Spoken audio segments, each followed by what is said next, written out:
اکرم قدر ارشاد پروردگار تبارک الذی بیدہ الملک پاک ہے وہ ذات جس کے قبضے میں یہ ملک ہے، یہ سلطنت ہے، یہ حکومت ہے۔ وَهُوَ عَلَىٰ كُلِّ شَيْءٍ قَدِيرٌ، وہ ہر چیز پر قادر ہے، ہر چیز پر اس کا قبضہ ہے۔ الذی خالق الموت والحیات، وہ اللہ جو موت کا بھی خالق ہے اور حیات کا بھی خالق ہے۔ وہ اللہ جس نے موت کو بھی خلق کیا اور حیات کو بھی خلق کیا۔ موت اور حیات خلق کرنے کا مقصد کیا تھا، کیوں خلق کیا؟ لِيَبْلُوَكُمْ أَيُّكُمْ أَحْسَنُ عَمَلًا، تاکہ وہ اللہ تمہیں آزمائے کہ تم میں سے آسان عمل کون کرتا ہے۔ موت اور حیات دونوں کے خلق کرنے کا مقصد اللہ کا آزمانا ہے۔ وہ آزمانا چاہتا ہے حضرت انسان کو کہ تم میں سے آسان عمل کون کرتا ہے۔ اس آیت مجیدہ میں پروردگار نے موت کا ذکر بھی کیا ہے اور حیات کا ذکر بھی کیا ہے۔ ورنہ عموماً ہوتا ہے موت کا ذکر ہوتا ہے تو حیات کا نہیں ہوتا، حیات کا ہو تو موت کا نہیں ہوتا۔ یہاں پروردگار نے دونوں کا ایک ساتھ ذکر کیا۔ الذی خلق الموت والحیات، یعنی موت کے فوراً بعد حیات کا ذکر، دونوں کا تذکرہ پروردگار نے فرمایا، موت کا بھی اور حیات کا بھی۔ پہلے موت کا ذکر کیا پھر حیات کا ذکر کیا۔ اللہ چاہتا تو پہلے حیات کا ذکر کرتا پھر موت کا ذکر کرتا۔ اللہ کہتا الذی خلق الحیات والموت، لیکن پروردگار نے کہا الذی خلق الموت والحیات، پہلے موت اور پھر حیات۔ اچھا میری اور آپ کی گفتگو تو ہے نہیں کہ ہم ہوا میں تین چھوڑتے ہیں۔ اللہ کی گفتگو ہے، عبث نہیں ہو سکتی، بیکار نہیں ہو سکتی۔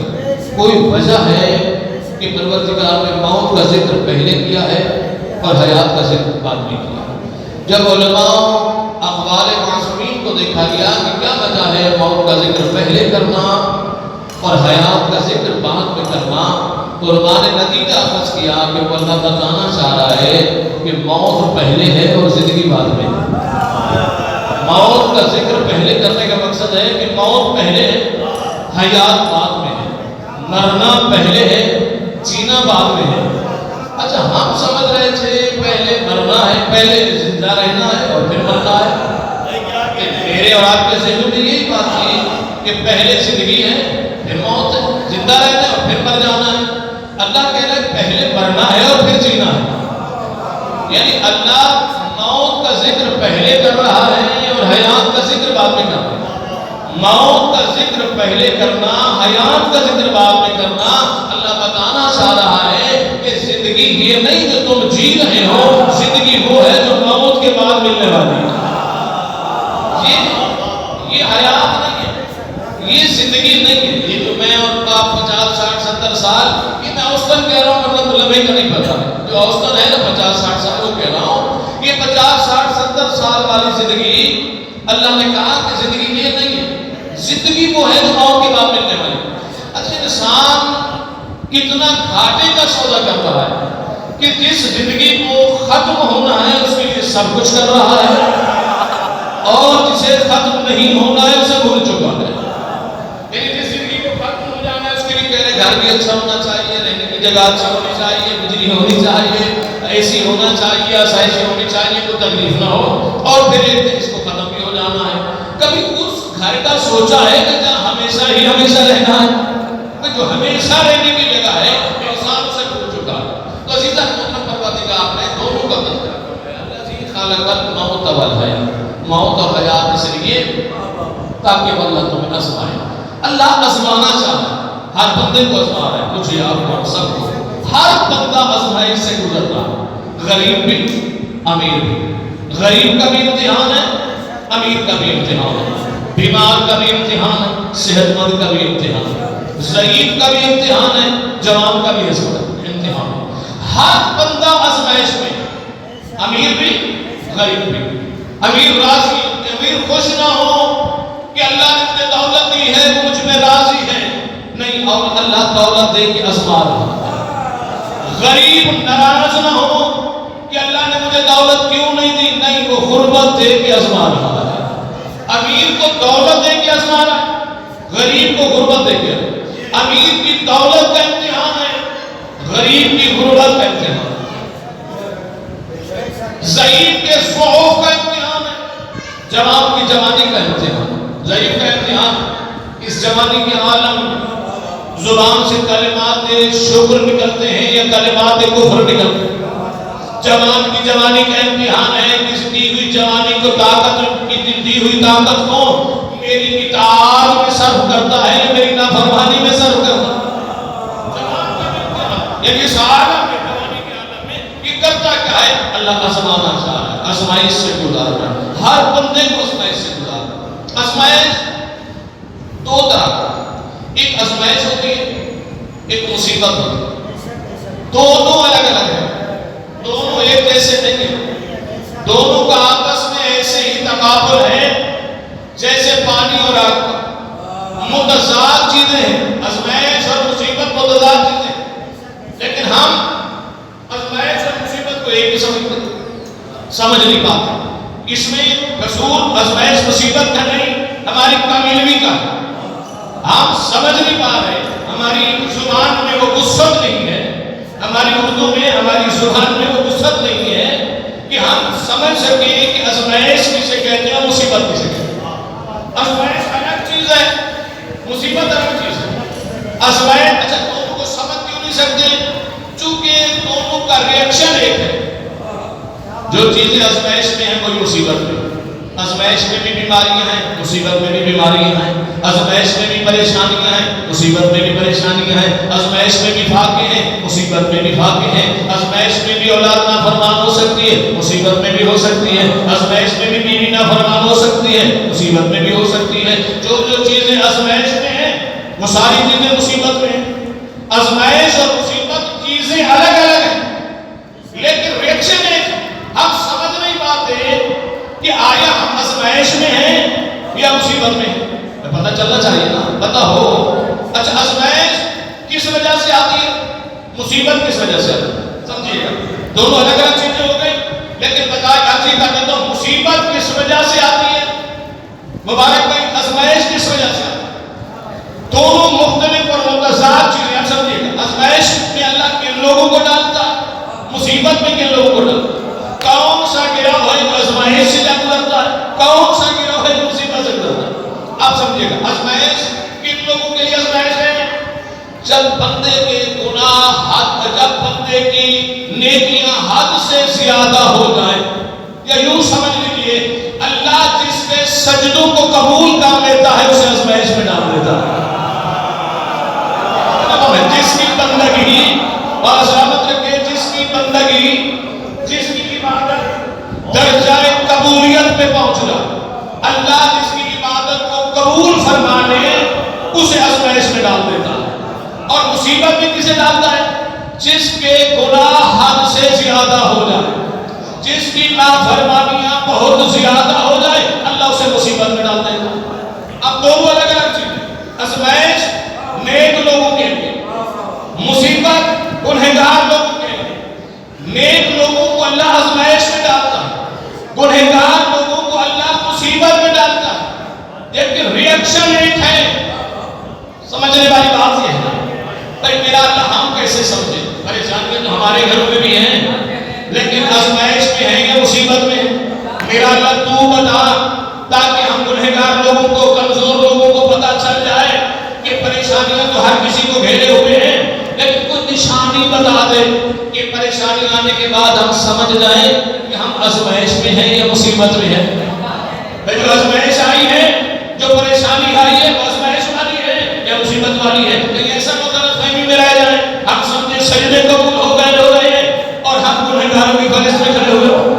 کوئی نشانی ہو جائے تاکہ آتے ہی پریشانی ہم سمجھ جائیں، یعنی جیسے ہی پریشانی آئے ہمیں پتہ چل جائے کہ ہم آزمائش میں ہیں یا مصیبت میں ہیں. لیکن کوئی نشانی پروردگار بتا دے، یعنی آتے ہی ہم پریشانی آتے ہی سمجھ جائیں ہم کس کیٹیگری میں آتے ہیں. جو بات قرآن سے قرآن جو اشارہ کرتا ہے اس کی تفصیل اہل بیت عطا فرماتے ہیں. بہت ساری چیزوں میں قرآن اشارے کرتا ہوتا ہے، یعنی سامع کے قرآن اشارے کرتا ہے، ناطق کے قرآن بیان کر دیتا ہے. قرآن سامع نے اشارہ نماتے کے قرآن بتائے. بندہ یہی سوال لے کے مولا متقیات کے پاس آئے, مولا آزمائش اور مصیبت میں کیا فرق ہے؟ مولا بتائیے. علی سے بہتر کون جواب دے سکتا ہے؟ بھائی بندہ علی کے دروازے پہ آئے تو خالی ہاتھ واپس نہیں لوٹتا. علی کے دروازے پہ بندہ یہی سوال لے کر آیا کہ مولا آپ کو نشانی بتا دیں کہ آزمائش اور مصیبت میں کیا فرق ہے, تاکہ پریشانی کی آتے ہی ہم سمجھ جائیں. اگر مصیبت میں ہے تو استغفار کریں, اگر آزمائش میں ہے تو پھر اللہ کا شکر ادا کریں, مگر نشانی آپ بتا دیں. آپ تو علی نے نشانی بتائی ہے. آج کی مجلس کا تحفہ ہے کہ میرے لیے بھی, آپ کے لیے بھی, معلوم کی بخشش کے لیے بھی یہی کافی ہو جائے گا اگر آپ نے اس کو اپنے دامن میں سمیٹ لیا. جملہ مولا متقیان کا ہے لیکن حقیقی جملہ ہے. مولا جس نے سوال کیا مولا آزمائش اور مصیبت میں کیا فرق ہے, مولا فرماتے اس کا فیصلہ میں نہیں کروں گا, ہر بندہ خود فیصلہ کرے گا کہ میں آزمائش میں ہوں یا مصیبت میں. نشانی سنیے, نشانی والا کی مولا فرماتے اس کا فیصلہ تم نے خود کرنا ہے. نشان نہیں کر رہے مولا, اس کا فیصلہ تم نے خود کرنا ہے کہ تم آزمائش میں آتے ہو یا مصیبت میں آئے ہو. دو فائدوں والا نظریہ میں آپ کے حوالے کر رہا ہوں. مولا فرماتے ہیں تمہیں دیکھنا ہے کہ وہ آنے والی پریشانی تمہیں اللہ کے قریب کر رہی ہے یا اللہ سے دور کر رہی ہے. اللہ سلامت رکھے. وہ جو پریشانی آئی ہے, وہ جو بیماری آئی ہے, وہ جو فاقے آئے ہیں, وہ جو بیوی نافرمان ہو گئی, وہ جو اولاد نافرمان ہو گئی, وہ جو رشتہ دار چھوڑ کے چلے گئے, وہ جو مختلف پریشانیوں نے گھیر رکھا ہے, ان پریشانیوں کے آنے کے بعد تم اللہ کے قریب ہوئے ہو یا اللہ سے دور ہوئے ہو. بس سجدوں میں اضافہ ہوا ہے یا کمی ہو گئی ہے؟ فیصلہ خود کرو گے. کب کیسے پتہ چلے گا؟ کب پریشانی آنے کے بعد اللہ کے قریب ہوئے ہو تو آزمائش ہے, اللہ سے دور ہوئے ہو تو مصیبت ہے.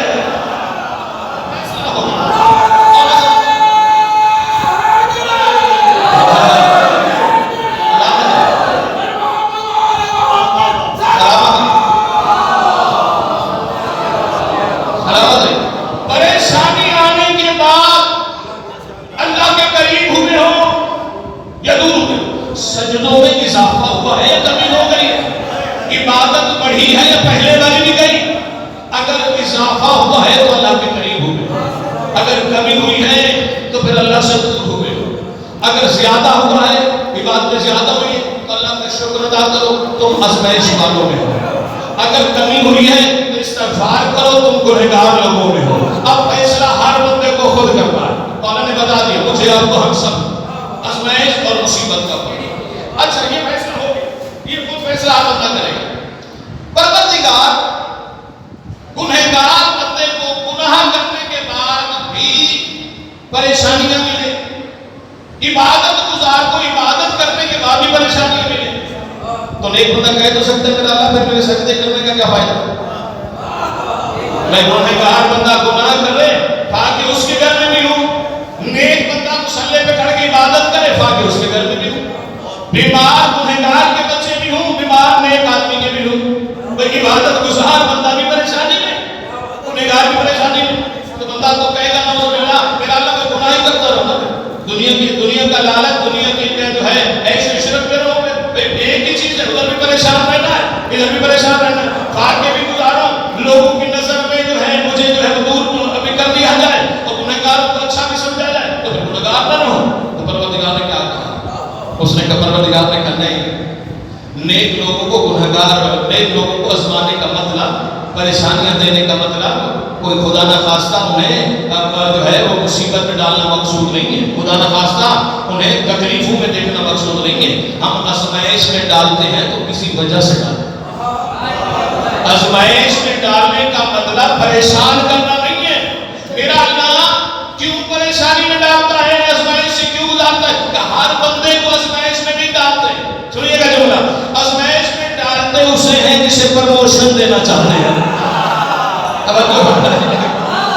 سلامت رہیے. آزمائش میں اسے ڈالتے ہیں جسے ترقی دینا چاہتے ہیں, جس کا درجہ بڑھانا چاہتے ہیں, جس کی منزل اور بلند کرنا چاہتے ہیں. ہر بندے کو آزمائش میں نہیں ڈالتے. آپ نے لوہار کو دیکھا ہے, بھٹی میں لوہا گرم کرنا, بہترین خوبصورت لوہا ہوتا ہے, آگ میں ڈال دیتا ہے, پگھلا کے اس کو اوپر پگھلا دیتے, پانی بنا دیتا ہے. اس کا مقصد کیا ہوتا ہے؟ اسے خراب کرنا یا بہتر بنانا؟ اس سے کچھ بہتر بنانا چاہتا۔ اللہ بھی نیک لوگوں کو آزما کے کچھ بہتر ہی دیکھنا چاہتا ہے، خراب نہیں کرنا چاہتا، اللہ بہتر دیکھنا چاہتا ہے، اس لیے آزمائش سے گزارتا ہے۔ آزمائش میں جو کامیاب ہو جائے اللہ ترقی دیتا ہے۔ اور تاریخ کے آئینے میں دیکھیں اللہ نے کسی سے اپنے نیک بندے سے آزمائش اور امتحان لیا ہے، بہت سارے لوگوں سے، حضرت یونس سے لیا، حضرت یعقوب سے، حضرت ایوب سے، بہت سارے انبیاء سے اللہ نے امتحان لیا، حضرت ابراہیم علیہ السلام سے بھی امتحان لیا۔ اچھا، اللہ آزماتا کن چیزوں کے ذریعے؟ تین چیزوں کے ذریعے اللہ آزماتا، اپنے نیک لوگوں کو تین چیزوں کے ذریعے آزماتا۔ دیکھنا چاہتا ہے کہ انہیں تین چیزوں سے پیار ہے یا پروردگار سے پیار ہے۔ تین چیزیں بڑی ہیں جن سے انسان بڑی محبت کرتا ہے، وہ تین چیزیں کیا ہیں؟ مال سے بندے کو بڑی محبت ہوتی ہے، اولاد اور پھر جان، یعنی اپنی زندگی۔ مال سے بندے کو پیار، جان سے پیار اور اولاد سے پیار، یہ تین چیزیں، اس سے زیادہ بندہ کسی چیز کو نہیں چاہتا۔ بالکل دیکھ لیجیے آپ نے دیکھی ہر چیز کا معنی ہے، یہ تین چیزیں۔ مال سے انسان کو بڑی محبت ہوتی ہے لیکن جان سے زیادہ نہیں، جان سے بڑا پیار ہے، مال سے بڑا پیار ہے لیکن جان سے زیادہ نہیں۔ کراچی والوں سے بہتر کون جانتا ہے؟ میں ہم اپنے بچوں کو کہہ رہے ہوتے ہیں بیٹا موبائل تمہاری جیب میں ہے، جا رہے ہو راستے میں مشکل بن جائے نا، موبائل دے دینا، زندگی بچا لینا۔ بھائی قیمتی ضرور ہے مگر جان سے زیادہ قیمتی نہیں ہے۔ اچھا، پہلے باپ بچوں کو بتاتا تھا، اب تو سیکورٹی ادارے بھی یہی کہتے ہیں بھائی دیکھ لیا کرو، جان بچا لیا کرو، سرحد بڑی ہے کے باہر جانا، میں آپ تو نہیں بچا سکتے، مجھے بچ جاؤ۔ یعنی مال سے محبت بہت ہے لیکن جان سے زیادہ، جان پہ بن جائے تو مال دے دو تو زندگی بچا لو۔ اولاد ایسی چیز ہے جس سے بندہ مال سے بھی زیادہ محبت کرتا ہے، جان سے بھی زیادہ محبت کرتا ہے۔ اگر اولاد میں مصیبت آ جائے تو بندہ مال بھی قربان کر دیتا ہے، جان کی ضرورت پڑے تو بندہ جان بھی قربان کر لیتا ہے، اولاد کو بچا لیتا ہے۔ اب یہ تین امتحان جو ہے اس میں سے، یہ تینوں تھوڑا تھوڑا سن لیجیے، ٹائم بہت تھوڑا سا ہے۔ مال، جان، اولاد، تین چیزوں سے بندے کو محبت، اور اللہ ان تین چیزوں کے ذریعے آزماتا ہے۔ جب بندہ ان تین چیزوں میں ثابت کر دیتا ہے کہ میرا اللہ مجھے ان سے پیار نہیں تجھ سے پیار ہے، تو پھر اللہ ترقی دے دیتا، پروموشن دے دیتا، تین امتحان پر پروردگار لیتا، مال کا، جان کا، اولاد کا۔ آئیے دیکھیں تاریخ میں کس سے امتحان لیا، مہربانی کس سے لیا ہے؟ مہربانی کرتے رہے وہیں سے، کس سے امتحان لیا؟ حضرت ابراہیم علیہ السلام، حضرت ابراہیم علیہ السلام سے یہ تینوں امتحان اللہ نے لیے۔ حضرت ابراہیم علیہ السلام سے کب اللہ نے امتحان لیا؟ جب پروردگار نے دیکھا کہ ابراہیم نبی تو پہلے سے ہے، خلیل تو پہلے سے ہے، اب ہم ان سے امتحان لے کے انہیں امام بھی بنا دیتے ہیں۔ پہلے مرتبہ تھا، نبوت پہلے سے تھی، خلت پہلے سے تھی، اب پروردگار نے پروموشن دینی چاہی تو یہ تین امتحان لیے، مال کا، جان کا، اولاد کا۔ حضرت ابراہیم علیہ السلام بکریوں میں ریوڑ کے بیٹھے ہوئے، ریوڑ چلا رہے ہیں، ریوڑ بیٹھے ہوئے مصلی بچھائے، اللہ کی عبادت میں مصروف ہیں، پروردگار نے ملائکہ سے کہا دیکھو میرا بندہ مجھ سے کتنی محبت کرتا ہے۔ فرشتوں نے کہا میرا اللہ جب تم نے سے سب کچھ دیا وہ مجھ سے محبت نہ کرے تو اور کیا کرے؟ میرے کو فکر ہی نہیں ہے، مال دولت بہت ہے، بھیڑ بکری اس زمانے کی سب سے قیمتی اثاثہ یہی ہوتا تھا، اس کے پاس سب کچھ ہے، وہ تیری عبادت نہ کرے تو کیا کرے؟ پروردگار نے کہا نہیں، مجھ سے مال سے نہیں، مجھ سے پیار۔ ابراہیم کو مال سے محبت نہیں، مجھ سے محبت ہے، میں جانتا ہوں۔ فرشتوں نے کہا کہ پتہ چل جاتا ہے کہ جاؤ آزماؤ، ابھی آزما لیتے ہیں، کہا جاؤ آزماؤ میرے بندے کو۔ اللہ نے جبرائیل علیہ السلام کو بھیجا، بشر کی شکل میں بھیجا، فرشتے کی شکل میں نہیں بھیجا، نبی یعنی کہ نور کی شکل میں نہیں بھیجا، عام انسان کی شکل میں، اس زمانے کا عام انسان بنا کے جناب ابراہیم علیہ السلام کے پاس بھیجا جہاں سرکار کی عبادت کر رہے تھے، آزمائش شروع ہو گئی۔ جناب ابراہیم علیہ السلام کے بشر کی شکل میں تھے، انہوں نے ابراہیم علیہ السلام کے سامنے کھڑے ہو کر کہا سبحان قدوس رب الملائکۃ والروح۔ اچھا، جب جبرائیل علیہ السلام سبحان قدوس کہیں گے تو اس کی بات کچھ اور ہوگی، لہن کچھ اور ہوگا، کہ اس کی طرف کھینچا ہوا، جیسے جناب ابراہیم کے کانوں تک یہ آواز پہنچی نا سبحان قدوس رب الملائکۃ والروح، سرکار نے تصویر ہوتی، فوراً جناب ابراہیم خدا یہ تو میرے رب کی تعریف کر رہا ہے، میرے اللہ کی تعریف کر رہا ہے، یہ میں پھر سننا چاہتا ہوں، یہ پھر کرو، یہ ابھی جو تم نے کہا نا سبو ہم کو تو سب رب نہیں کرتے ورنو، یہ دوبارہ مجھے سناؤ، میں تمہاری زبانی سننا چاہتا ہوں۔ اب بس میں یہاں سے شروع، جناب جبرائیل نے بشری شکل میں دیکھنے کا سرکار پہلے میں نے سنایا تھا اپنی مرضی سے، آپ سناؤں گا آپ کی مرضی سے۔ پہلے ناصر بھائی اپنی مرضی سے سنایا تھا تو بلا معاوضہ تھا، اب آپ کی مرضی سے سناؤں گا تو معاوضہ لوگا۔ سردی سے کا ہمارا سلامت رکھے گا، آپ معاوضہ لوگا۔ میرے کو معاوضے پہ اعتراض ہوتا ہے، ابراہیم کا یہ واقعہ سننے مولا آپ کو سلامت رکھے، پہلے میں سنا رہا تھا اپنی مرضی سے، میں سنا رہا ہوں آپ کی مرضی سے، آپ تو میں معاوضہ لوں گا۔ جناب ابراہیم نے کہا کہ کیا معاوضہ لو گے؟ جبرائیل علیہ السلام نے کہا اس ذکر کا معاوضہ طے کر کے نہیں لیا جاتا، معاشرے چاہیے ارمان والا صاحب، چونکہ ذکر بڑا ہے جس کا معاوضہ طے کر کے نہیں لیا جاتا، سننے والا اپنی محبت اور معرفت کے ذریعے کتنا اسے معرفت ہوتی ہے اتنا دے دیتا۔ مجھے مانگنے کی ضرورت نہیں، آپ کی جو مرضی ہے دے دیجیے، طے کرنے کی ضرورت نہیں، آپ کی جو مرضی آئے سرکار آپ کو دے دیجیے۔ جناب ابراہیم نے کہا اچھا اگر تم میری مرضی پہ چھوڑ رہا ہے، سننا تو مجھے ہے ذکر چونکہ میرے اللہ کا ہے اور تم میری مرضی پہ چھوڑ رہا ہے، تو ایک مرتبہ میرے رب کی تاریخ سنا دے۔ یہ جو میرا بکریوں کا ریوڑ ہے نا، بھیڑ بکریاں یہ وہ سب کچھ اس میں تھا، چھوٹے بڑے جانور، کہیں آدھا تمہارا ہوگا، یہ آدھا تم لے جاؤ اور ایک مرتبہ مجھے میرے رب کی تاریخ سنا۔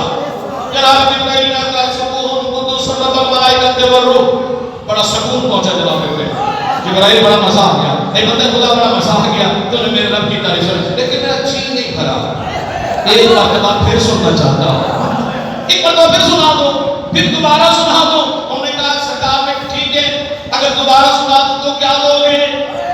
جناب ابراہیم نے کہا ایک مرتبہ پھر سنا دو، جو بچ گیا ہے ریوڑ کو بھی دکھاؤ، سارا لے جاؤ مگر میرے رب کی تعریف سنا دو۔ جناب ابراہیم علیہ السلام نے بشری شکل میں تھے، انہوں نے کہا سبوح قدوس رب الملائکۃ والروح، سارا ریوڑ بھیڑ بکریوں کا جناب جبرائیل نے لیا، بشر کی شکل میں تھے، چند قدم تک گئے، پیچھے سے ابراہیم علیہ السلام کا اٹھتے ہوئے بندے خدا ایک مرتبہ پھر سنا دو، دل چاہ رہا ہے میرا کہ میں اسے پھر سنوں، کہ سرکار سب کچھ تو دے چکے، بکریوں کا ریوڑ سب کچھ تھا دے چکے، اب کیا دیں گے؟ جناب ابراہیم نے کہا کہ میرے پاس بہت کچھ ہے، تم سنانے والے بنو ہم دینے والے بنتے ہیں، کیا دیں گے؟ جناب ابراہیم نے اپنا ماما اتارا، اپنی انگوٹھیاں اتاری، اپنی عبا اتاری، جو بھی تبرکات تھے سرکار نے تلوار سامنے رکھی، کہا ایک مرتبہ سنا دو یہ سب بھی تمہارا ہوگا، یہ سب کچھ بھی تمہارا ہوگا۔ اب سرکار علیہ السلام نے سنایا سبوح قدوس رب الملائکۃ والروح، اب ماما بھی لیا، عبا بھی لی، تبرکات بھی لیے، چند قدم تک گئے، جناب ابراہیم پھر آئے، بندے خدا میرا دل چاہ رہا ہے ایک مرتبہ پھر سے، میرا ذہن نہیں بنا، میں چاہتا ہوں ایک مرتبہ پھر بھی سنوں۔ جناب جبرائیل علیہ السلام اسی شکل میں تھے، انہوں نے کہا سرکار آپ کیا دیں گے؟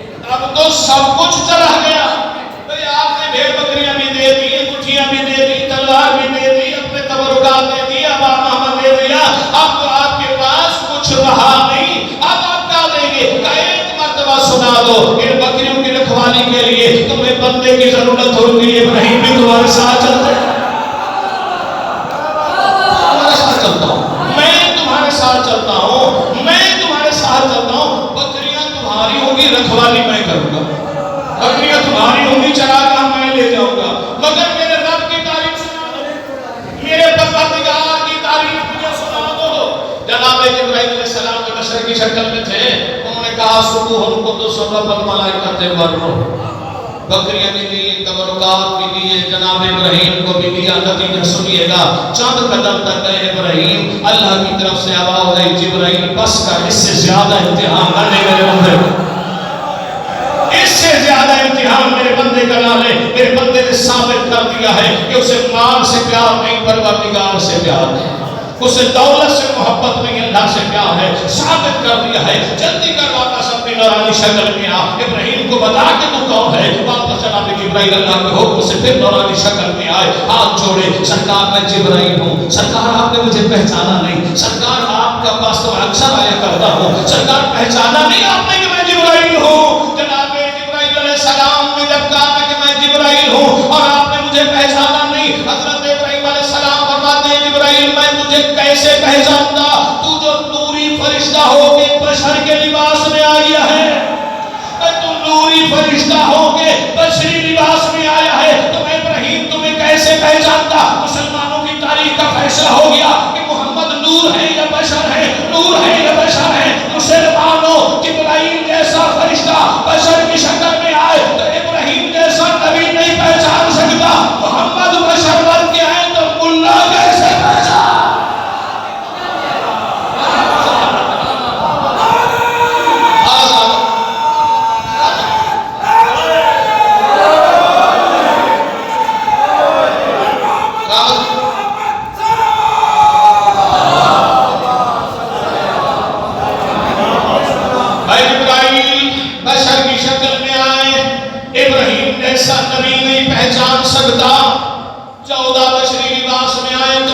سمجھ میں کیسے آ سکتے ہیں؟ پہلا امتحان مال کا امتحان، جناب ابراہیم نے ثابت کیا کہ مجھے مال سے نہیں پروردگار سے۔ دوسرا امتحان جان کا امتحان، اب کم رہ گیا صرف بس اشارہ کر دیتا ہوں، جان کا امتحان۔ جناب ابراہیم علیہ السلام کو گرفتار کر دیا گیا، آگ کے اندر ڈالنے لگے۔ جناب ابراہیم علیہ السلام آگ کی طرف جا رہے تھے اور اس میں کافی باتیں ہو سکتی ہیں۔ پروردگار نے جناب ابراہیم کو بھیجا، جاؤ میرے نبی سے پوچھو، اسے مدد کی ضرورت ہے۔ جناب جبرائیل آئے، ابراہیم مدد کی ضرورت۔ جناب ابراہیم نے کہا ضرورت تو ہے مگر تمہاری مدد کی نہیں، اللہ کی مدد کی ضرورت ہے۔ اتنی بڑی آگ میں جا رہے تھے، اگر کہا نہیں مجھے اللہ کی مدد کی ضرورت، پروردگار نے کہا جبرائیل جاؤ آگ کو گلزار کر دو۔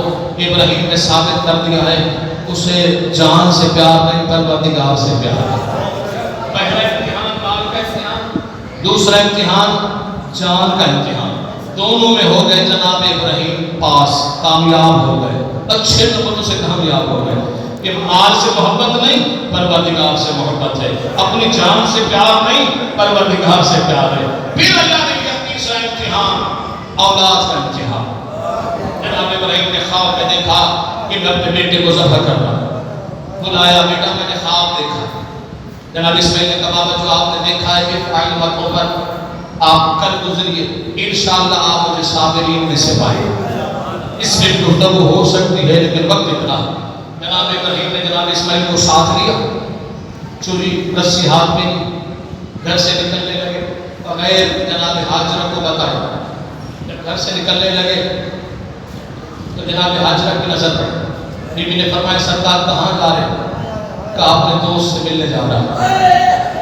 خلیل لقب ہے نا جناب ابراہیم، دوست کہا ہے تو جھوٹ نہیں بولا، نبی جھوٹ نہیں بول سکتا، نبی غلط نہیں کہہ سکتا۔ سرکار نے فرمایا دوست سے ملنے جا رہا تو سچ کہا ہے، خلیل اللہ لقب ہے سرکار کا۔ کہا جا رہے ملنے تو یہ چھری اور رسی لے کے کیوں جا رہے ہیں؟ کہا جنگل ہے تو جانور بھی آ سکتا ہے تو حفاظتی طور پہ صاف ہونا چاہیے۔ اس مقام پہ پہنچے جہاں آپ نے قربانی دی، سرکار نے جا کر جناب اسماعیل علیہ السلام کو وہاں لٹایا، ہاتھ پیر باندھ دیے، اپنی آنکھوں پہ بھی پٹی باندھی۔ پوچھا گیا مورخین سے کس کی کیا وجہ تھی، تو راویوں نے کہا اس کی وجہ تھی ابراہیم چاہتے تھے کہ میں ایسا نہ ہو اپنی آنکھوں پہ پٹی نہ باندھوں تو بیٹے کو تڑپتا ہوا نہیں دیکھ پاؤں، کہیں ایسا نہ ہو اپنے امتحان میں ناکام ہو جائے، اپنی آنکھوں میں پٹی باندھے، بیٹے کے ہاتھ پاؤں اس لیے باندھے تاکہ تڑپتا ہوا بیٹے کو نہ دیکھے۔ چھری لے کے ابراہیم علیہ السلام نے گردن پہ رکھ کے چلائی، اللہ نے دعا بھیجا، دعا ذبح ہو گیا، جناب اسماعیل بچ گئے۔ ابراہیم علیہ السلام نے آنکھوں سے پٹی ہٹائی، دیکھا بیٹا بچ گیا ہے، دعا ذبح ہو گیا ہے۔ بارگاہ رب العزت میں عرض کی میرا اللہ کیا میں اپنے امتحان میں ناکام ہو گیا؟ نہیں ابراہیم تو کامیاب ہو گیا، تو پاس ہو گیا، لیکن ابراہیم جیسی قربانی ہم چاہتے تھے ویسی نہیں ہوئی. ہم نے اس قربانی کو ذبح عظیم میں بدل دیا. ابراہیم تیرے خاندان سے لی جائے گی. ذرا آ کر دیکھنا قربانی دی کیسے جاتی ہے.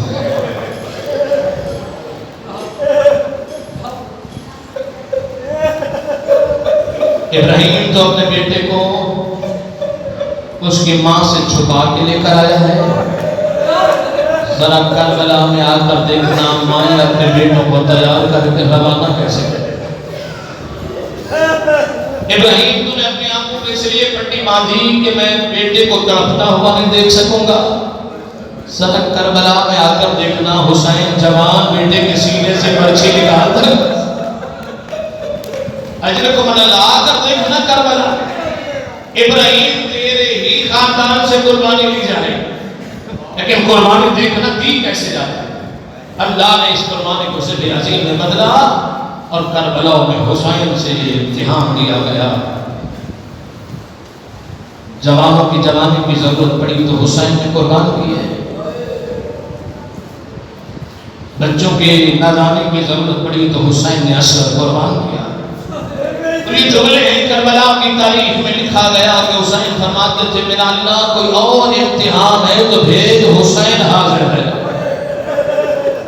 مشکل ہوتا ہے جوان بیٹے کے سینے سے برچھی نکالنا. مشکل ہوتا ہے عباس جیسے کڑیل جوان کا لاشا فوراً پہ چھوڑ دیا. اللہ کا گریہ قبول فرمائے. جب آئے تھے نا غازی سرکار بابا مولا مجھے اجازت دیجیے کہ عباس تو میری فوج کا سپہ سالار ہے. دائیں بائیں دیکھ کر کہتے ہیں مولا تیری وہ فوج کہاں ہے جس کا میں سپہ سالار. کہا کہ عباس کی کم بات ہے جب تک تو زندہ ہے زینب کی چادر محفوظ ہے. عباس تو نہ رہا تو زینب کی چادر نہیں رہے. مولا کا گریہ قبول فرمائے. قبول فرمائے. جناب سکینہ کو لے کر جناب عباس دوبارہ اجازت دے دیں. آپ نے سکینہ کو گود میں اٹھایا ہوا ہے مولا کے پاس ہے. غریب نے دیکھا نا عباس سکینہ کو لا رہے ہیں اپنی جگہ پہ کھڑے ہو گئے. آسمان کی طرف دیکھا میرا اللہ اب عباس جس وسیلے سے آ رہا ہے میں منع نہیں کر سکتا. جلدی سے اٹھے. سکینہ کو اٹھا کے سینے سے لگایا. دیکھ کر کہتے سکینہ میری بیٹی کیا تجھے پیاس لگی ہے؟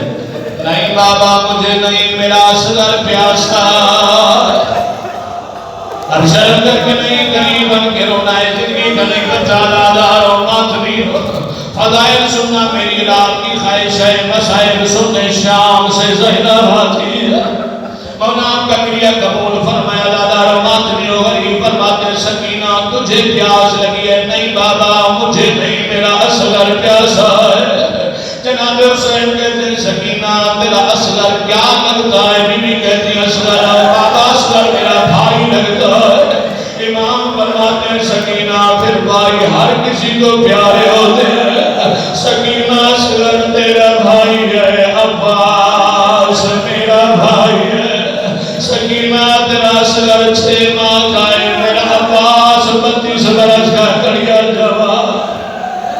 اجرت من اللہ تعالی رماتنی حسین نے اجازت دی جنگ کرنے کی نہیں پانی لانے کی اجازت دی.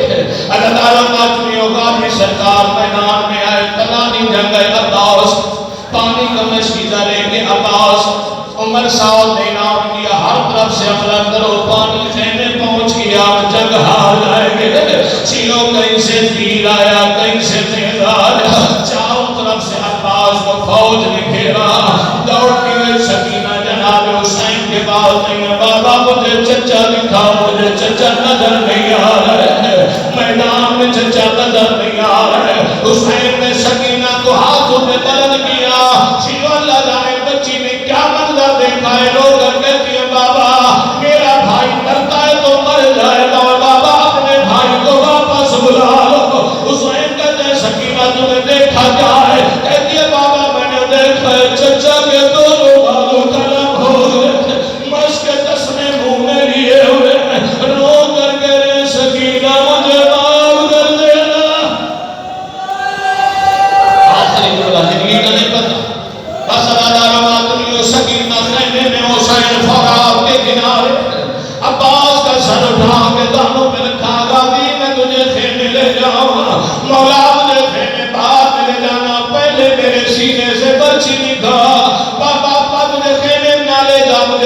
سکینہ کے سامنے شرم آتی ہے. حسین کہتے ہیں عباس مجھے خیمے لے جاؤ مولا, مجھے خیمے نہ لے جاؤ, مجھے سکینہ کے سامنے شرم آتی ہے, میں وعدہ کر کے آیا تھا میں پانی لے کر آؤں گا. جناب حسین کہتے ہیں اچھا عباس میں تجھے خیمے نہیں لے جاتا, اب میری مانو مجھے آخری مرتبہ بھائی کہہ کر بلاؤ. غازی کہتے مولا بھائی